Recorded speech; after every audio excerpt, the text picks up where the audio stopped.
It gives me immense pleasure to introduce our distinguished first speaker of the day, the esteemed Dr. Martin Young. Allow me to share a personal anecdote that illuminates the profound impact Dr. Young has had on my journey in cardiovascular circadian research. In the early stages of my entry into this field, it was Dr. Young's groundbreaking research papers that captivated my attention, serving as a beacon for inspiration. He was not only among the first scientists that I had the privilege of meeting, but also a guiding force who wholeheartedly encouraged and motivated me. Over the past 2 decades, I have been extraordinarily fortunate to collaborate closely with Dr. Young, an experience that has significantly enriched my research pursuits. Martin, I extend my heartfelt gratitude for gracing us with your presence here at Guelph, and I'm just so happy you're here. Your willingness to craft a captivating keynote lecture that resonates with both our esteemed circadian and cardiovascular attendees is truly commendable. A brief glimpse into Dr. Young's exceptional background reveals a wealth of expertise. Having obtained his bachelor's, master's, and PhD degrees in biochemistry from the University of Oxford, he embarked on a journey of postdoctoral training at Boston University and the University of Texas, Houston. Dr. Young's illustrious career further flourished through faculty appointments at the University of Texas, Houston, and Baylor College of Medicine before he joined the prestigious University of Alabama at Birmingham, or UAB. Currently, he serves as a professor of medicine and holds the esteemed Jean V. Marks Endowed Chair of Cardiovascular Disease. Dr. Young's contributions to the scientific community are marked by over 200 peer-reviewed manuscripts published in top-tier journals. At the core of Dr. Young's laboratory lies a dedication to unraveling the intricate relationship between environmental factors and cardiovascular health and disease. His research delves into the impact of crucial elements such as time of day and nutrition, offering profound insights into optimizing cardiovascular well-being. It is with great anticipation that I await his keynote lecture aptly titled Circadian Considerations for Optimizing Cardiovascular Health. Brace yourselves for an enlightening discourse that promises to deepen our understanding of the intricate interplay between circadian rhythms and cardiovascular health under Dr. Young's expert guidance.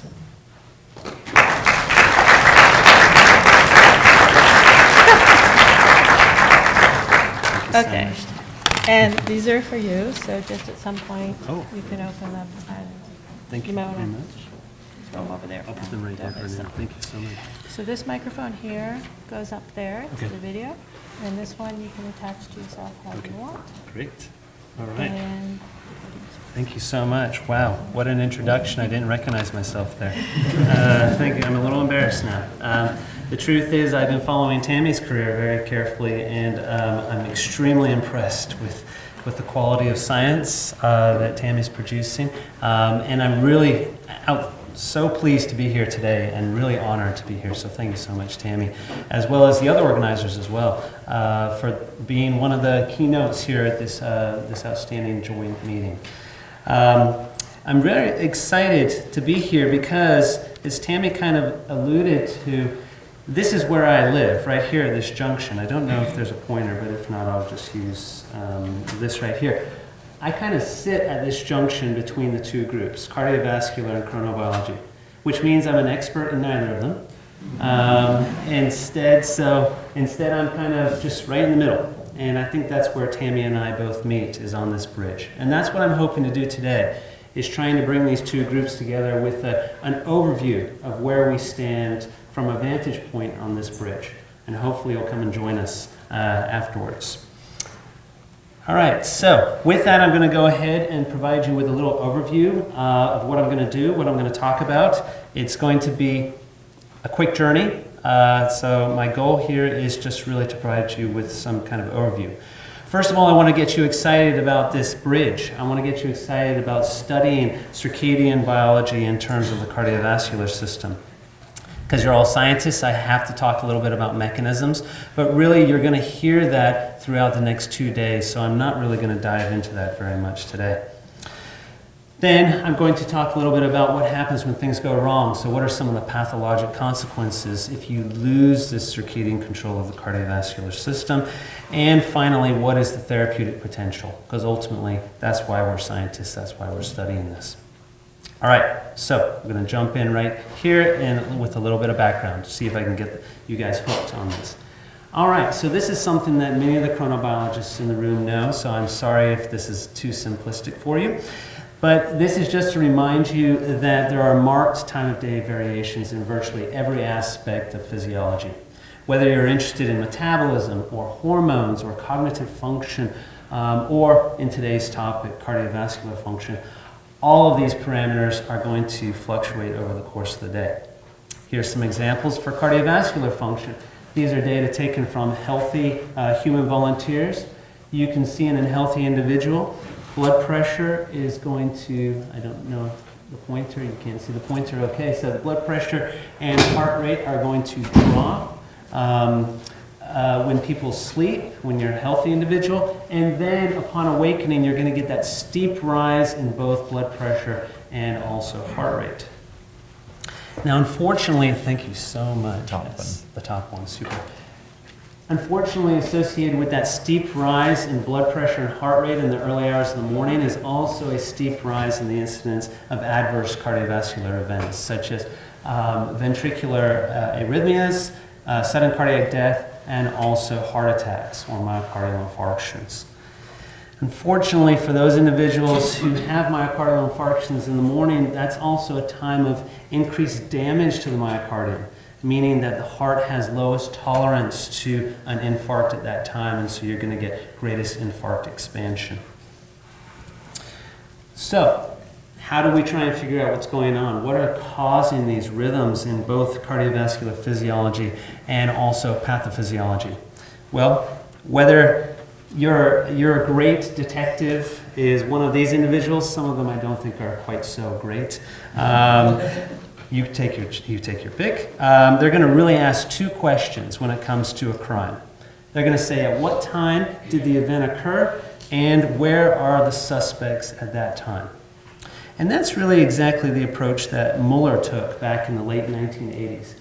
He asked the question, the usual suspects for an MI or sudden cardiac death, what was their status in the early hours of the morning? When he looked, he found that many of them were actually elevated in the early hours of the morning. You can see here data for blood pressure and heart rate elevated in the morning. You can also see that the ability to form clots, so platelet aggregation, is elevated in the morning, as is parameters such as cortisol. Based on these data, he came up with this model, which I think really stands to this day, in that in the early hours of the morning, for individuals who have vulnerable plaques, so they have atherosclerosis, and they have these vulnerable plaques, meaning that when there's an increase in blood pressure and you get that shear stress, there's an increased risk of those plaques rupturing. And that increased risk is in the early hours of the morning. At the same time, you get this increased platelet aggregation or ability to form clots. And so when these two things align in somebody who has atherosclerosis, they're more likely to form an occlusive thrombus and leading to a myocardial infarction. Now, as I mentioned, that this model pretty much holds to this day. So why am I talking about it? And what has this got to do with circadian clocks? Well, really, the way in which I pitched that was very extrinsic in nature. So factors outside of the cardiovascular system seem to be driving those parameters, such as changes in the daylight cycle leading to changes in our sleep-wake cycle. That, in turn, leads to changes in our activity status and our feeding status, which in turn are going to lead to alterations in blood pressure and various humoral factors such as clotting factors. Well, we now know that it's not quite as simple as this, and that's why we're here. Many of us are interested in these intrinsic timekeeping mechanisms, these so-called circadian clocks, which are found in essentially every cell in the body. And it's these circadian clocks that we think are driving some of these parameters to increase risk in the morning. So since I'm the first speaker, I have to introduce the clock. This is the mammalian circadian clock, and it's just the bare bones of it. All right, so the chronobiologists in the room are probably cringing, knowing that there's much more detail that I'm leaving out. But essentially, there are two transcription factors right in the middle of this mechanism, clock and BMAL1, that when they heterodimerize and they sit on the promoters of target genes, they invariably induce those genes. And that includes feedback loop components, such as the period and the cryptochrome genes, as well as reverb alpha and reverb beta. And when those proteins accumulate, they are going to decrease the transcriptional activity of clock and BMAL1. Bless you. That cycle of an oscillation for a low level or a trough of the clock BMAL1 heterodimer, leading to its peak, inducing those negative components, and then coming back down, being repressed, takes approximately 24 hours to occur. A little bit longer in humans, a little bit shorter in rodents. And at the same time, all of these factors that I'm showing you here are transcriptional modulators, and so they in turn are going to regulate the expression of a whole host of genes within the cell, leading to changes in cellular function, organ function, and even changes in the overall activity of organ systems. What has this got to do with humans and myocardial infarctions? Well, we really have to go back to some of the pioneering human studies that try to tease out the role of environmental factors versus these intrinsic timekeeping mechanisms.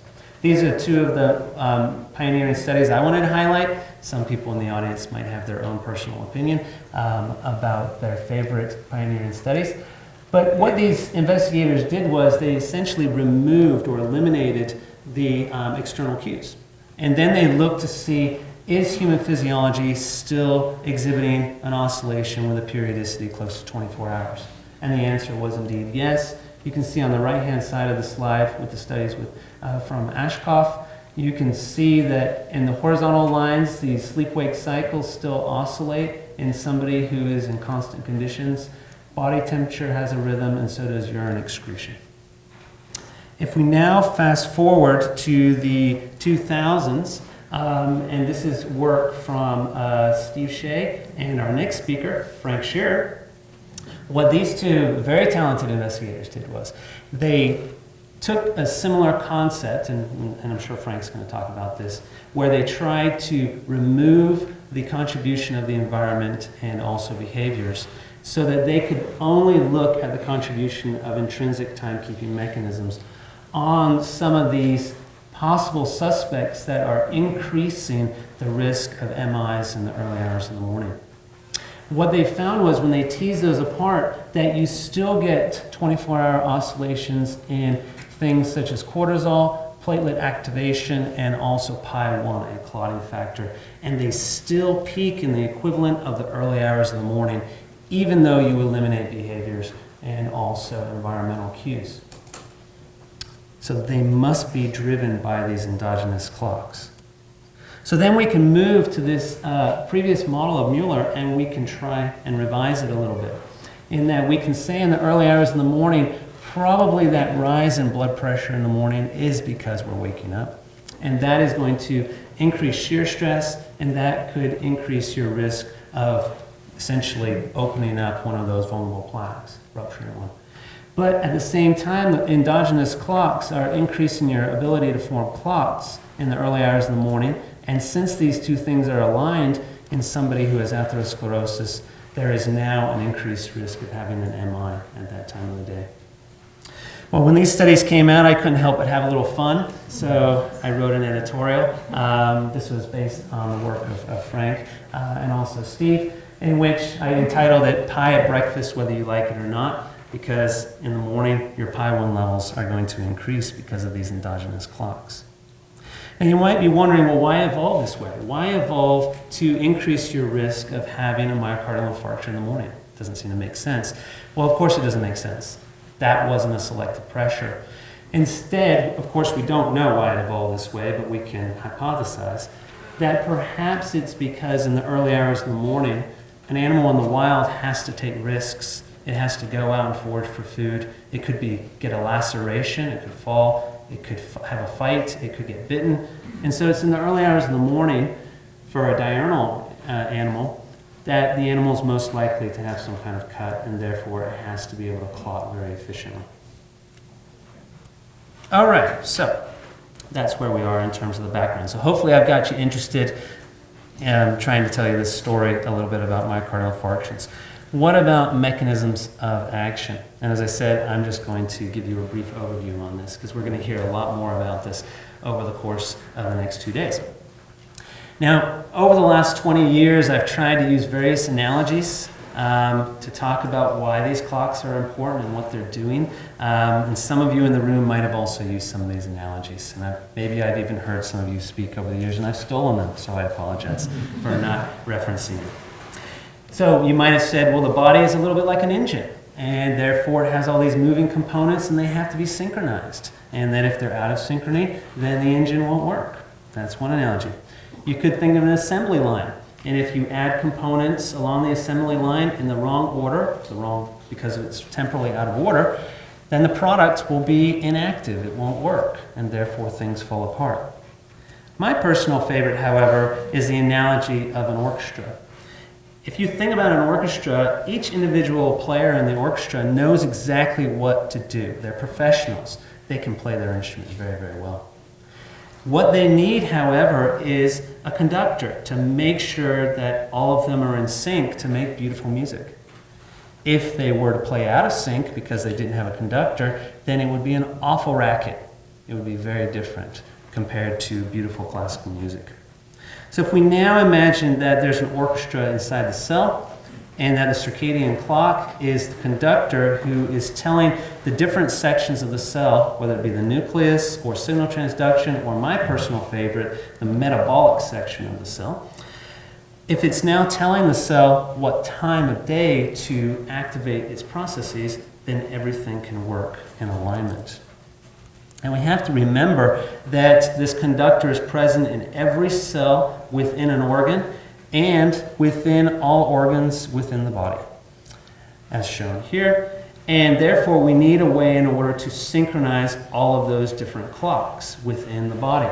And so we need a master conductor, a conductor of conductors, as it were. And that, of course, is the SCN that you're going to hear a lot about. Well, even the master conductor needs to know when to start playing music, and the signal there is light, which is one of the external cues that are going to help to reset the central clock, and then you get synchronization of the periphery. Now, I'm interested in the cardiovascular system. At least half of the audience here is interested in the cardiovascular system. And the circadian clock has been characterized in all cell types within the cardiovascular system, whether you're interested in endothelial cells, vascular smooth muscle cells, or my personal favorite, cardiomyocytes. And here's a little plug for my talk tomorrow. I'm going to talk about the cardiomyocyte clock there. And what we know about the cardiomyocyte clock is it regulates a whole host of processes that are essential for normal contractile function of the myocardium. This includes electrophysiology, it includes cellular signaling, and as I mentioned before, and giving it away, I love metabolism. And all of those things are going to impact the ability of the myocardium to contract. And so we do see contractile function and force changing over the course of the day. All right, so that's mechanisms of action. What I'm going to now focus on, I think, is much more translational, is the pathologic consequences of dysfunction of clocks, and then ultimately therapeutic potential, because these are some of the things that I think many people in the audience are interested. All right, so here's where I have my spaghetti western analogy. We wrote a review in Circ Research a couple years ago, and we used this title, and the editors let us keep it, so I was really happy about that. In which we think that circadian rhythms, you can really think of them in three ways. You can think of the good, the bad, and the ugly. So let's go back to this analogy, this example here of clotting potential. The good, hopefully I convinced you that maybe it's good to increase clotting ability in the morning if you were an animal in the wild and you had a laceration at that time. And indeed, we know even in humans who have, in controlled studies, cuts have been made in arms and you see that healing is faster in the morning compared to the evening. I'm going to try and convince you that it is bad to have circadian dysfunction, and it leads to cardiovascular dysfunction. And we know that in animal models, and there are associations in humans.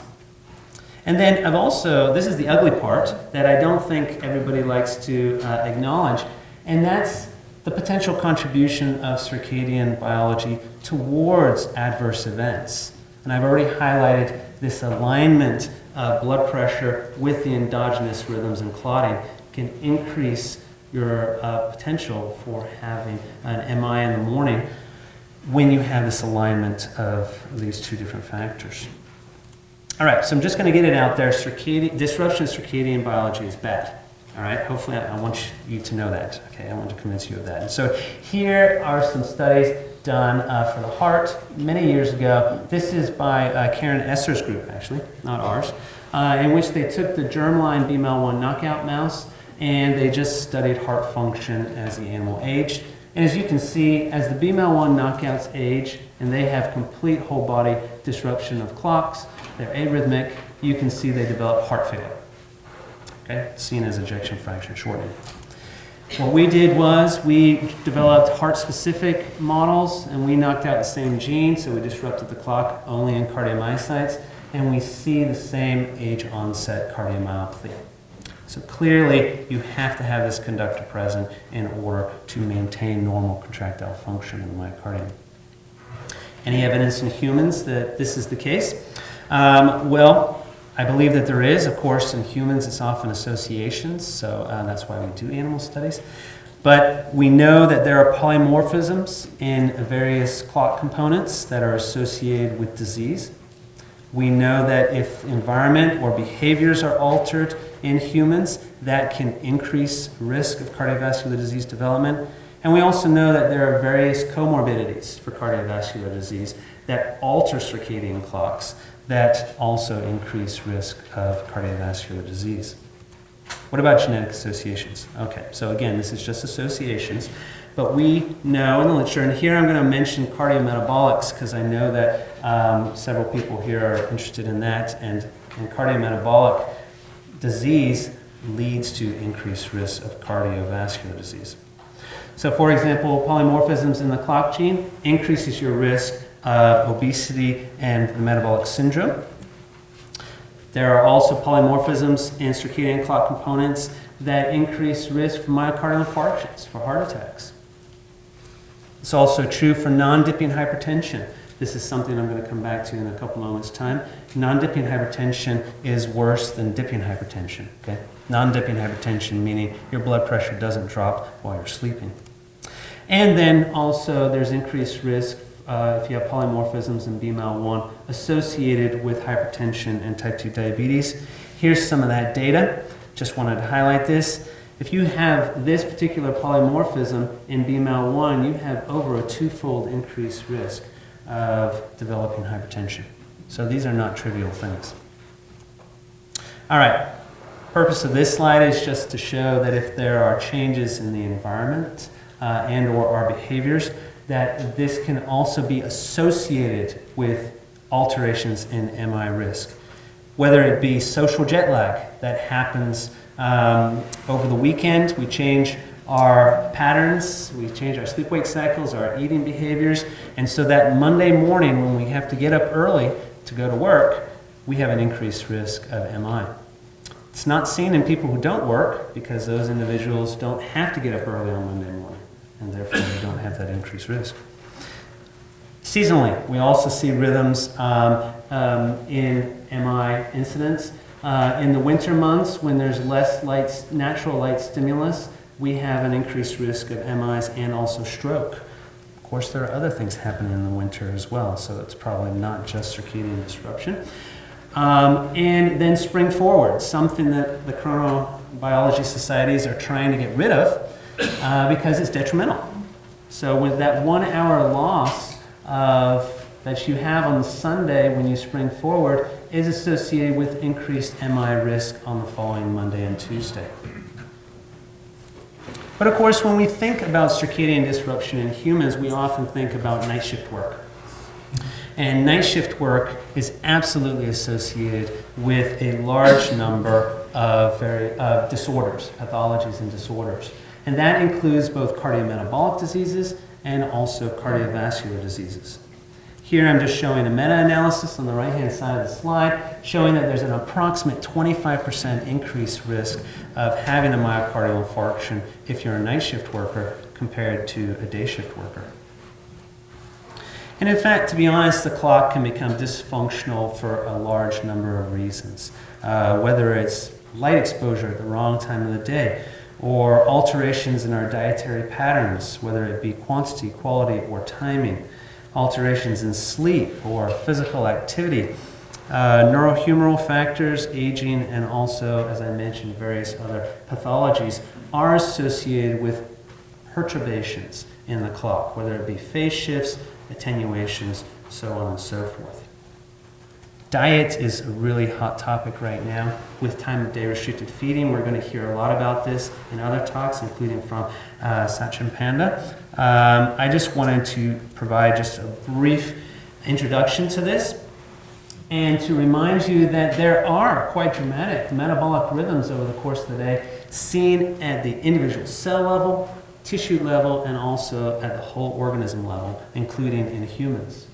And not only that, as we age, you find that these metabolic rhythms are diminished with age, and that is associated with increased risk of various pathologies. And if we find ways to reinstate or prolong those metabolic rhythms as long as possible as we age, we can delay the development of age-onset diseases. And there's lots of data to suggest this. And I also wanted to go back to this concept of resetting or entrainment of clocks, because this is something I skipped over before. I told you light is very important for affecting this master conductor within the SCN, but it turns out that peripheral clocks are very sensitive to food intake and the signals that develop after food intake. And usually these things are in alignment, such that we're eating while we're awake. We don't usually eat while we're asleep. And so everything is in alignment, and that is good. However, what can go wrong is that unfortunately, if we have a situation in which now we misalign these environmental cues, the peripheral clocks can get confused. They can get out of sync with one another, and that's associated with increased pathologies. And so many investigators have been looking at this in terms of both cardiometabolics and also cardiovascular disease. We also did some studies back in the early, this is about 2010, we published this paper where we were trying to understand whether the time of day at which a calorically dense meal, such as a high-fat meal, if the time of day at which that was consumed impacted cardiometabolic parameters and cardiovascular parameters. In fact, we did find that it did. And so much so that the local British papers, which I was very upset because I'm half English, ridiculed us. And because we were saying that it's better to eat more of your calories earlier in the day rather than later in the day. And in fact, so much so that one Sunday newspaper gave us our own cartoon. So we actually knew, we were onto something if we're going to get a cartoon made out of this. Now, I'm very pleased to say that many groups, including Sachin Panda's group and many other groups, and even Frank Scherer's group, have translated these studies and have gone from animal models to humans, and they find pretty much the same thing. That in terms of cardiometabolic health, it's advantageous to consume more calories earlier in the morning. Not only that in association with epidemiologic data, and that a lot of that epidemiologic data is from breakfast skipping, showing that skipping breakfast is detrimental. The American Heart Association back in 2017 released a scientific statement saying that we really should be consuming more of our calories earlier in the day to have positive benefit for heart disease and also diabetes risk. And I just like to show some of these data. All right, this study was published after the AHA scientific statement. This was in 2019. This was a meta-analysis showing that all-cause mortality and also cardiovascular disease mortality is increased in individuals who skip breakfast. Now, it's an association. Doesn't necessarily say it's actually skipping breakfast. It could be some other, it could be because they have a chronotype that makes them more night owls compared to morning individuals. Who knows? But some of these data are quite striking, and this one blows me away. So this was a study looking at individuals who had had a myocardial infarction. Then they go home, and they looked at their feeding behavior, and they found that those individuals who skipped breakfast but instead ate more of their calories for dinner, they had a 4 to 5-fold increased risk of death or reinfarction or angina within the first 30 days. And so these are the kinds of things that you can tell your patients. And you can say, you know what, for the next 30 days, don't skip breakfast, okay? Because otherwise you could be increasing your risk of a reinfarction. All right, so those are some of the pathologic consequences. Let's move on now to the potential therapeutic implications of all of this. So, since I mentioned circadian misalignment with the timing of food intake, and we talked a little bit now about chronotype there at the very end, I thought I would show this data from the Nurses' Health Study, which I really like these data from the Nurses' Health Study, in which they gave chronotype questionnaires to the nurses to find out who were the early morning people and who were the night owls, so the morning larks versus the night owls. And then they looked at their records, and they looked to see how long they've been performing different shift work. If they're day shift people, if they're night shift people. If they're night shift people, have they been doing it for less than 10 years or more than 10 years? And then looking through their health records to see, do they have cardiometabolic disease? And I was just really struck by this. That if you look, first of all, on the individuals who are morning people, you find that for morning people, if they work the day shift, so basically they get up early in the morning and they're working during the day, you find that they have a decreased risk of diabetes compared to those morning people who are working the night shift. In contrast, this is the most striking thing. If you now look at the people, the nurses who are evening people, so night owls, if they work the morning shifts, the early shifts, they have increased diabetes risk compared to those nurses who are working the night shift. So this suggests that we really need to consider perhaps finding ways to align our internal clocks, our chronotype, with our behaviors. Now, okay, that was just associations again, and so now we have to ask two questions. Are there mechanistic links, number one? And number two, does this affect cardiovascular parameters? And this is one of my favorite studies, and this is from Tammy. I love this study because it really shows the importance of circadian alignment. And this study is in which Tammy was looking at these tau mutant hamsters that when they're heterozygous for this tau mutation, they have an intrinsic clock with a periodicity of 22 hours. So if you house them in a normal 24-hour light-dark cycle, they're misaligned, right? Their internal clock is misaligned with the environment. And as you can see, they develop heart disease with age. So you can see that they're developing heart failure, fractional shortening is going down. If you take those same animals and you house them in a 22-hour environment, so an 11-hour light to 11-hour dark cycle, now they're in circadian alignment. That's in the black line here. There's no age-onset disease whatsoever. So that really shows that circadian alignment is very important for the cardiovascular system. Tammy also went on, and then she asked the question, well, what if I induce a heart attack in a mouse, and then I disrupt its light-dark cycle? What impact does that have on adverse remodeling and various clinically relevant cardiovascular outcomes? The animals have greater infarct sizes. They develop heart failure to a greater extent when they're housed in an altered light-dark cycle after the infarction. Well, what has this got to do with humans? Because as Tammy's trying to get the message across that when patients, after they've had a heart attack, they come into the CCU, that the CCU is not very circadian friendly at all. So the patient is being exposed to constant light, is often being woken up for tests. They might have some kind of line-in to give them constant nutrition so they don't have these feeding fasting cycles. So it is very disruptive, and maybe that's contributing towards their post-infarction pathology. So perhaps, and this slide is from Tammy right here, so thank you, Tammy, that CCU should be redesigned to be much more circadian friendly. All right, I mentioned about non-dipping hypertension.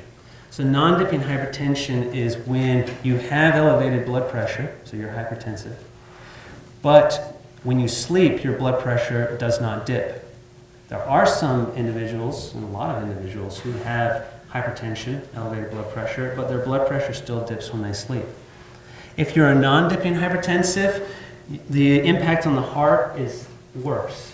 So if you just look at the size of the heart as an indication of the propensity to develop heart failure or heart disease, you find that non-dipping hypertensives have larger hearts compared to a hypertensive individual who their blood pressure still drops at night. So observations like these led to various groups, including Hermida's group in Spain, to ask the question, well, what if we change the way in which patients are given their antihypertensive medications so that we can reinitiate those dipping blood pressure in the evening? So what they did was they looked at patients who were taking either all of their antihypertensive medications in the morning, or they were taking at least one antihypertensive medication before going to bed to help with the dipping. And they found that those individuals who took at least one antihypertensive medication in the evening, they had much better cardiovascular outcomes over an 8-year period. In fact, there was, in the individuals who took all their medication at breakfast, about 20% of them had passed away over an 8-year period. Only 10% had passed away over an 8-year period if you just took one of those blood pressure medication before going to bed. So this is all now, I've moved on to the subject of chronopharmacology. So what time of the day should we be taking medications to try and help reinstate perhaps normal circadian rhythms, and or to try and make sure we hit the target of that particular drug? And so in that latter case, trying to hit the target, I wanted to show these data here and going back to this issue of time of day variations in clotting potential. So I mentioned to you that your ability to clot, as you can see in these bars, these vertical bars, increases in the early hours of the morning. So at-risk patients, what time should they be taking something as simple as aspirin? Should they be taking it before they go to bed, or should they be taking it at breakfast time? Well, what these investigators did was they asked individuals to take aspirin either at 9 in the morning or at midnight before going to bed. And they found that those individuals who took aspirin at 9 in the morning, of course, salicylic acid levels increase in the blood after taking the aspirin, and then it will decrease. And by the next morning, they don't have any salicylic acid in their circulation.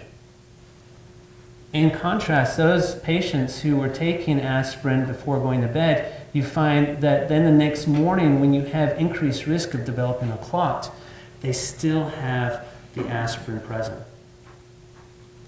And so they went on to do these studies in which then they did a randomized crossover trial, and they found that those individuals who were taking aspirin at bedtime, the next morning they were still able to inhibit platelet aggregation. So there was still a decrease in platelet aggregability. And so this concept of you have a moving target for drugs is something that John Hoganish, his group at now Cincinnati, has really been pushing.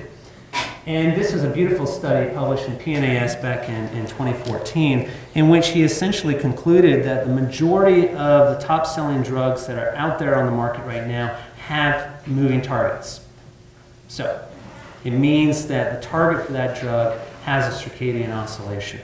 And not only that, but a large number of those drugs have short half-lives. And that includes the statins. And for any physicians that are here, you probably are already asking your patients to take statins at night. before going to bed, because this is the time at which the target is elevated. And this is right here, another meta-analysis showing that for the short-acting statins, now there are some long-acting ones, but for the short-acting statins, short half-lives, you can see that for those individuals who take the statins in the evening, that's when you get the benefit.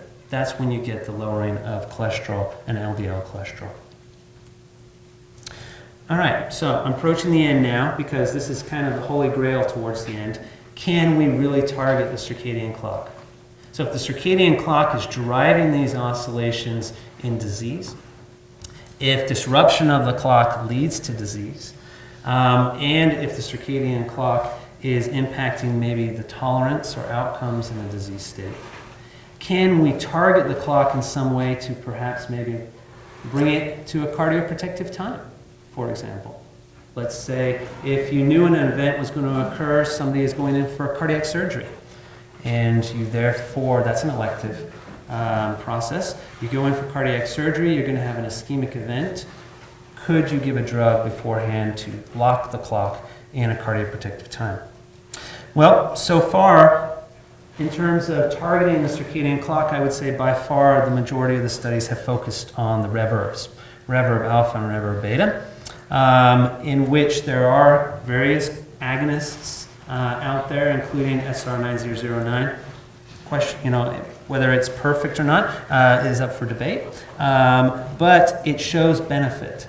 And it shows benefit in a lot of disease states. Sachin Panda has shown in cancer it has benefits. Tom Burris, who first developed the SR9009, has shown benefit in other disease states, including cardiometabolic disease states like obesity and diabetes, and even in atherosclerosis models. And these are all preclinical models, by the way, so these are animal models. Others have shown that this compound will improve tolerance to an ischemic event. And beautiful work by Tammy has shown that if you mimic a situation in which somebody has a heart attack, and then you give this compound to them after the heart attack, so one day after the heart attack, that you can improve outcomes, clinically relevant outcomes. And even in non-ischemic animal models, such as pressure overload, this compound has benefits. And so I think that it's very encouraging that maybe one day we'll be able to translate this to humans. Instead, right now, I think that the easiest way, I say easiest in quotations, because it's not always easy for everybody, is to perform something called time-restricted feeding, which is a way in which you could reset your clocks, perhaps to optimize normal circadian biology. And this is really something that Sachin is working on and spearheading along with other groups as well. And so I'm going to show you data from two studies that Sachin was involved in. This first one was looking at obese subjects, and the cardiovascular parameter I wanted to show you was blood pressure. This was overweight and obese subjects that were told to eat their food within a 10-hour window on a daily basis for a 3-month period, I believe. And over that 3-month period, they found a lowering in blood pressure in these overweight and obese subjects.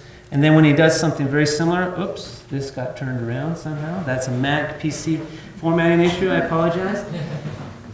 Trust me in saying that it's down here, somewhere down here, it used to be anyways, that you're going to be seeing in shift workers who again perform this time of day restricted feeding, that there is also an improvement in blood pressure if their blood pressure was elevated to start with. Okay? All right. So at the very end, hopefully I've convinced you and I've introduced you to this topic that there are circadian clocks within all cells in the body. And in terms of the cardiovascular system, they absolutely contribute towards the orchestration of various cardiovascular processes, including heart rate, which I didn't really talk about very much, but they do contribute towards that, and other parameters. They have a whole host of mechanisms by which they act, by orchestrating lots of different processes within the cells that are important for normal cardiovascular function. that when these clocks become disrupted, that is associated with increased risk for cardiovascular disease. And that really we have an opportunity here to think about the way in which we treat patients, whether it be time of day at which we ask them to take medications, or perhaps one day in the future we are asking patients to take drugs that are going to specifically target the clock for improvements of cardiovascular function. But right now we can certainly think about the way in which we lead our lives and what is the best circadian alignment lifestyle. I think that might be one way to summarize. And with that, I'd like to thank you for your attention, and I'm happy to answer any questions. Thank you very much.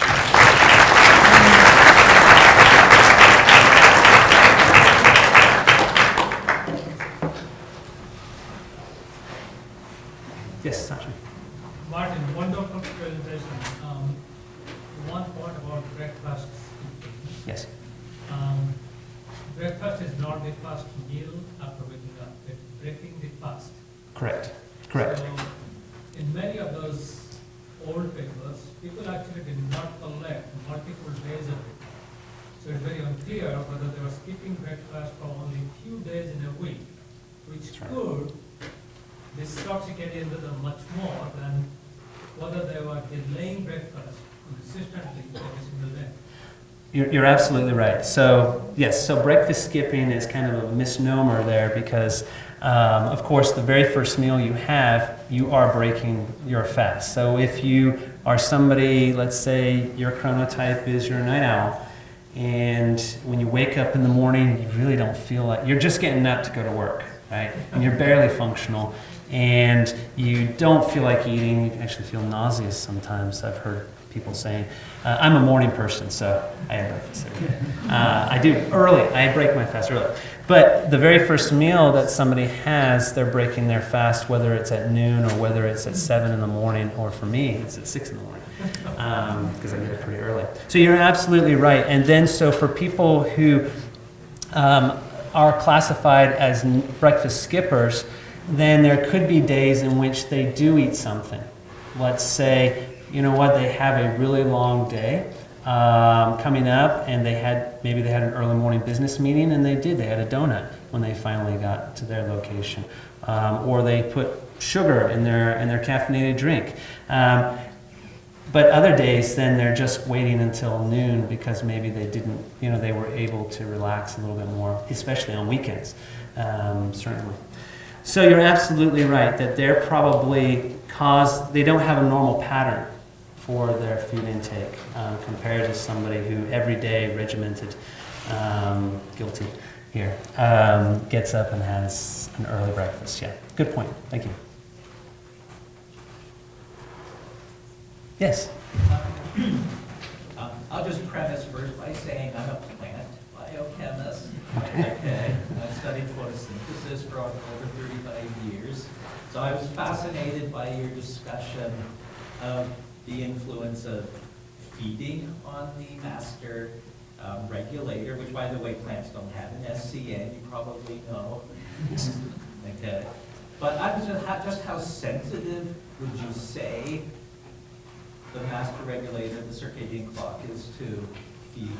Oh, and so I apologize if I implied that the feeding was affecting the SCN.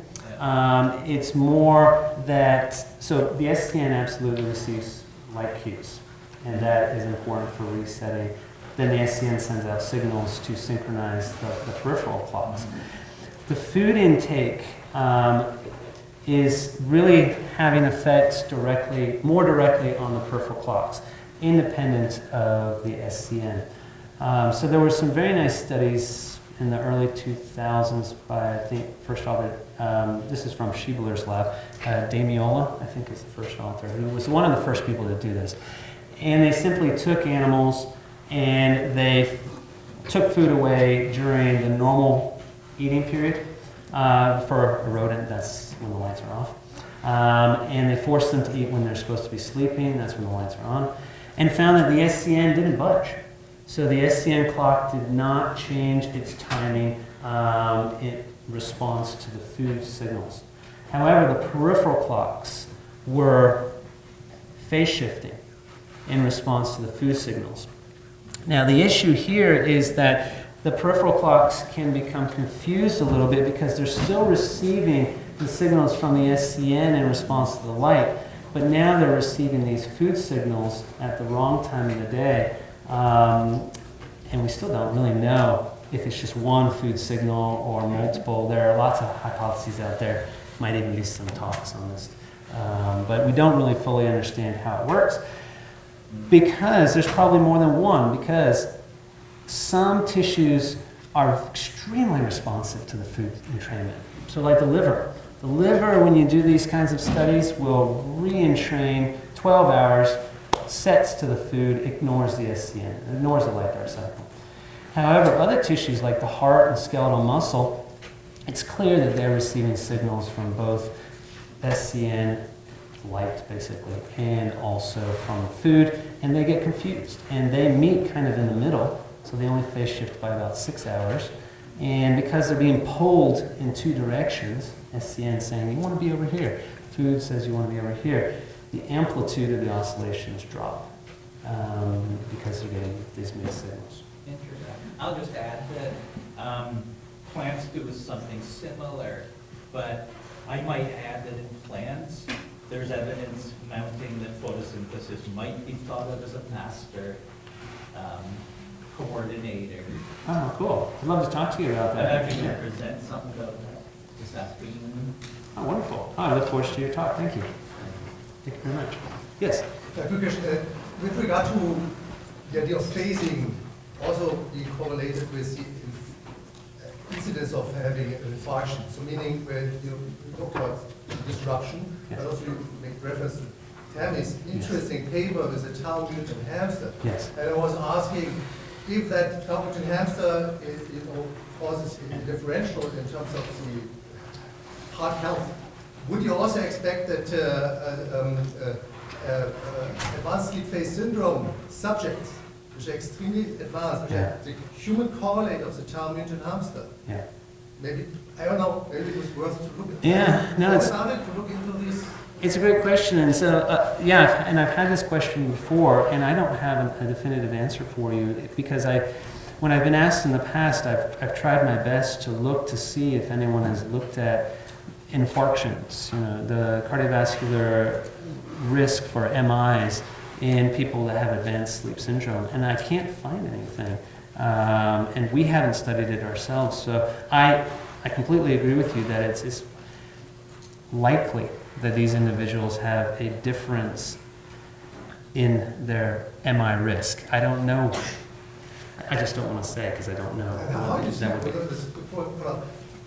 the idea of chronotype, we don't understand really chronotype, right? Right. It could be about circadian phasing, but it could be also sleep-wake phasing, which is independent of circadian phasing, creating a chronotype. So how do you see sleep-wake phasing also having a role?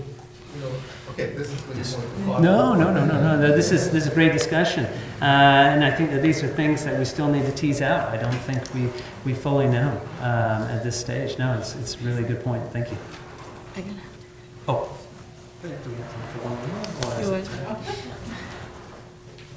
more? We're going to have to cut now. I'm sorry. I've been told the boss has said no more questions. With that, thank you very much.